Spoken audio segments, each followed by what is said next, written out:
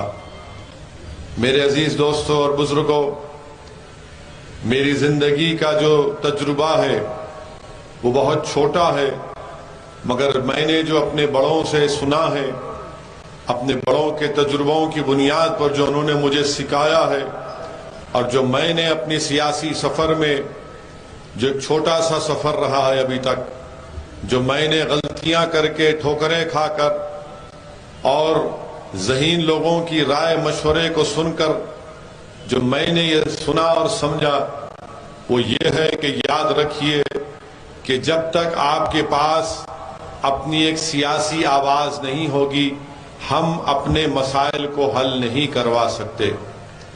آپ برسوں سے ہم لوگ ووٹ ڈالنے والے بن چکے ہیں، مگر ہم ووٹ لینے والے نہیں بنے ہیں۔ کوئی یہ کہے گا کہ اس کی مثال کیا ہے، یا پھر ہم کو سمجھاؤ۔ میرے عزیز دوستوں اور بزرگوں، یاد رکھیے، جب تک آپ اپنے ووٹ سے اپنے نمائندے کو کامیاب نہیں کریں گے، آپ سے انصاف نہیں ہوگا۔ جب تک آپ اپنے ووٹ سے اتحاد کی طاقت پر آپ اپنے نمائندے کو کامیاب نہیں کریں گے، ہم اپنے مسائل کو حل نہیں کروا سکیں گے۔ جب تک آپ اپنے ووٹ کی طاقت پر اپنے نمائندے کو کامیاب نہیں کریں گے، چاہے وہ چناؤ ویدھان سبھا کا ہو، پارلیمنٹ کا ہو، ضلع پریشد کا ہو یا لوکل باڈی کا ہو، یاد رکھیے ہم اپنی تکالیف کو دور نہیں کر پائیں گے۔ یہ اس لیے میں کہہ رہا ہوں کیونکہ جہاں کہیں بھی میں جاتا ہوں وہاں پر مسائل لوگ ہم کو بتاتے ہیں، ذمہ دار لوگ بتاتے ہیں، اور جب ہم ان مسائل کو دیکھتے ہیں اور جب عوام سے پوچھتے ہیں کہ یہ مسئلہ کیوں نہیں حل ہوا، تو جواب میں یہ آتا ہے کہ ہمارا ودھائک یا ہمارا سانسد یا ہمارا لیڈر جس کو ہم نے اپنے ووٹ سے منتخب کیا وہ ہماری تکالیف کو محسوس نہیں کرتا، وہ صرف چناؤ کے درمیان میں ہمارے پاس نظر آتا ہے، پھر 5 سال کے بعد دوبارہ ہمارے گلی کوچوں میں ہمارے گاؤں میں آ کر ہم سے ووٹ کی بھیک مانگتا ہے، اور پھر جب بھیک مانگتا ہے ہم سے یہ بھی کہتا ہے کہ دیکھو اگر مجھے ووٹ نہیں ڈالو گے تو بھاجپا جیت جائے گی۔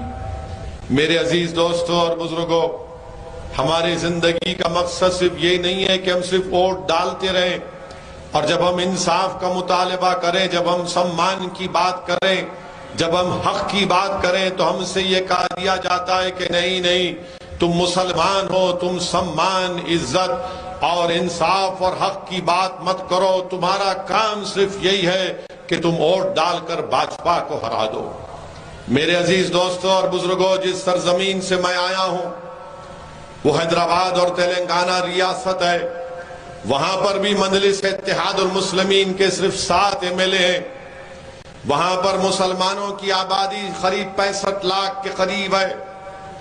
میں آپ سے پوچھنا چاہ رہا ہوں، جب 7 ودھائک تلنگانہ میں آپ کی دعاؤں سے اور آپ کی اتحاد کی طاقت اور قوت کے بلبوتے پر کامیاب ہوتے ہیں، تو پھر وہاں پر تلنگانہ میں مجلس کی نمائندگی پر، مجلس کے ریپرزنٹیشن پر تلنگانہ کی حکومت نے آج سے 7 سال پہلے مسلم اقلیت کے لیے ایک ریزیڈنشل سکول کھولے، اور آج کی تاریخ میں 60,000 مسلمان بچے اور بچیاں 6ٹھی جماعت سے 12ویں جماعت تک، 6 سے 12 کلاس تک فری میں سکول میں پڑھتی ہیں۔ بچیوں کا الگ سکول ہے۔ میرے دوست سنو میری بات کو، میں تھالی مارنے کے لیے، داد حاصل کرنے کے لیے نہیں کہہ رہا ہوں، میں کوئی شاعر نہیں ہوں کہ کلام پڑھ کر تم سے واہ واہ حاصل کر رہا ہوں۔ میں آپ کے درمیان میں کھڑے ہو کر آپ کو یہ بتانے کی کوشش کر رہا ہوں کہ تلنگانہ میں 60,000 مسلم بچے اور بچیاں اسکول میں پڑھ رہی ہیں، فری میں پڑھ رہی ہیں۔ بچیوں کا علیحدہ سکول، اس میں ان کا علیحدہ ہاسٹل، بچوں کا الگ سکول اور علیحدہ ہاسٹل، ان کو وہاں پر کتابیں دی جاتی ہیں، پہننے کے لیے کپڑا دیا جاتا ہے، اور بہترین کھانے کا انتظام وہاں پر کیا گیا۔ بتائیے کیا مجلس کا کوئی MLA کبھی منتری بنا؟ جب تک میں زندہ رہوں گا مجلس کا کوئی MLA منتری نہیں بنے گا، نہ سنتری بنے گا، بلکہ وہ ایک لڑنے والا بنے گا اپنے حق کے لیے جو ہم نے کیا۔ بتائیے کیا راجستھان میں اتنی بڑی آبادی یہاں پر مسلم اقلیت کی ہے، کیوں نہیں کانگریس کی سرکار نے اس طرح کا انتظام کیا؟ کتنا بجٹ ہے یہاں پر؟ آپ کے اقلیتی منسٹری کا بجٹ جو مجھے بتایا گیا، ہو سکتا کہ شاید غلط ہو، مگر ذمہ داروں نے مجھے بتایا کہ اقلیت مائنورٹیز کا بجٹ یہ ہے، صرف 98.55 کروڑ ہے 2022 کا، صرف 98.55 کروڑ، اور آپ کی آبادی مسلمانوں کی راجستھان میں 62 لاکھ ہے۔